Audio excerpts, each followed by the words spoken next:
E isso é interessante, até vou trazer um pouco para a psicologia. Exemplo, tem abordagens da psicologia que se aproximam mais da possibilidade de conseguir-se uma metodologia mais cientificamente validada, e tem outras abordagens que nem tanto, mas que ainda assim pode trazer boas reflexões, assim como a filosofia. Exemplo, a psicanálise traz questões que não necessariamente são possíveis de serem falseadas. E enquanto tem outras abordagens que têm mais possibilidade. Me fala um pouco mais sobre isso. Boa.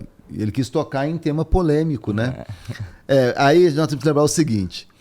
A constituição tudo começa na constituição da psicologia como ciência. Porque você sabe, grosso modo, traduzindo assim para o popular, a psicologia é a ciência que tenta, não quer dizer que ela consiga sempre, porque ela é uma produção humana, e como produção humana ela tem limitações e possibilidades.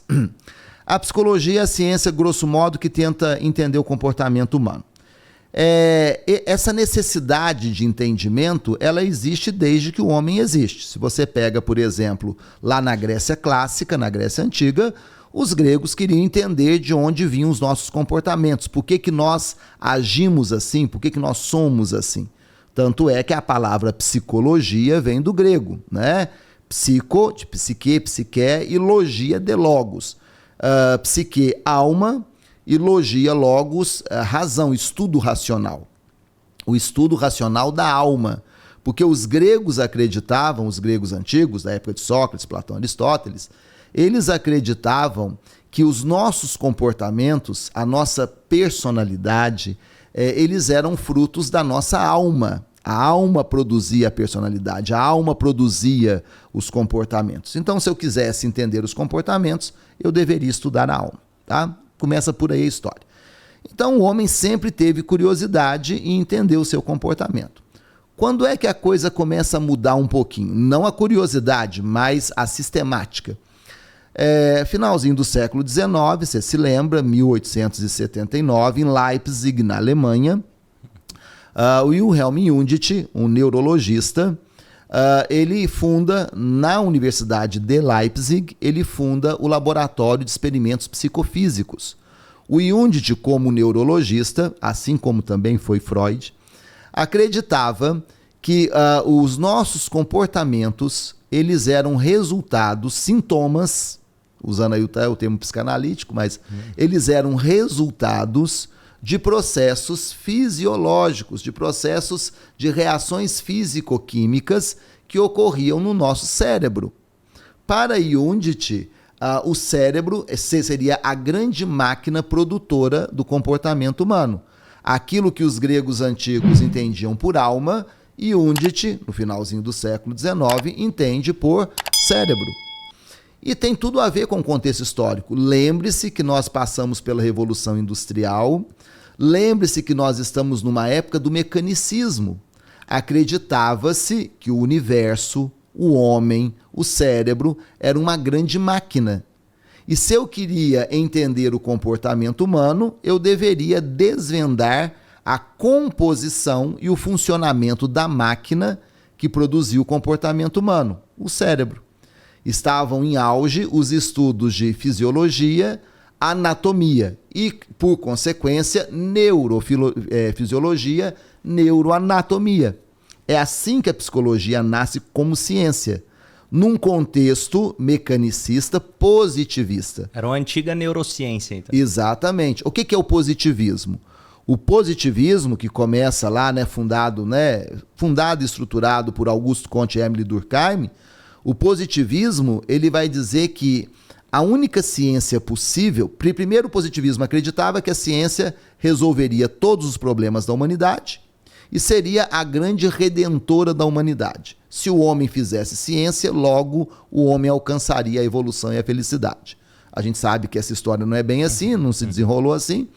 E para o positivismo, as ciências empíricas, as ciências capazes de serem levadas ao laboratório, eram as ciências válidas. E a psicologia nasce nesse contexto. Então, acreditava-se também que só seria psicologia ciência aquilo que pudesse ser comprovado por medições por laboratório. Beleza? Essa coisa não vai se desenrolar muito tranquila no começo do século XX.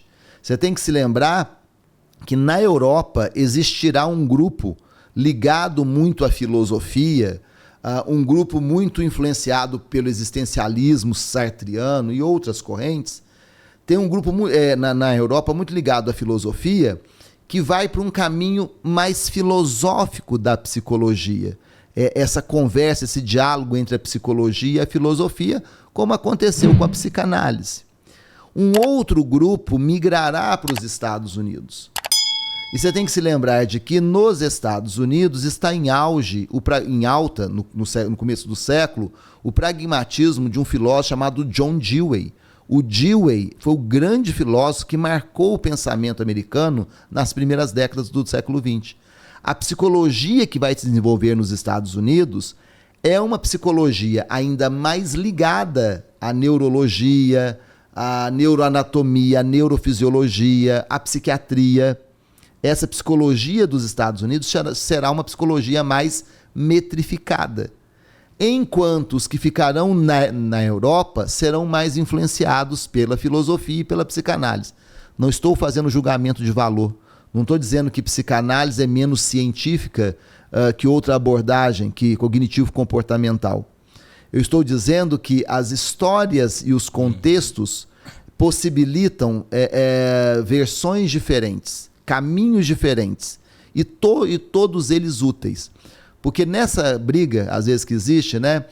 O que é válido? É psicanálise ou é cognitivo-comportamental? Eu falo assim, nenhuma teoria humana é capaz de abarcar toda a complexidade do comportamento humano. Tanto a psicanálise como o cognitivo-comportamental e outras abordagens em psicologia são abordagens humanas.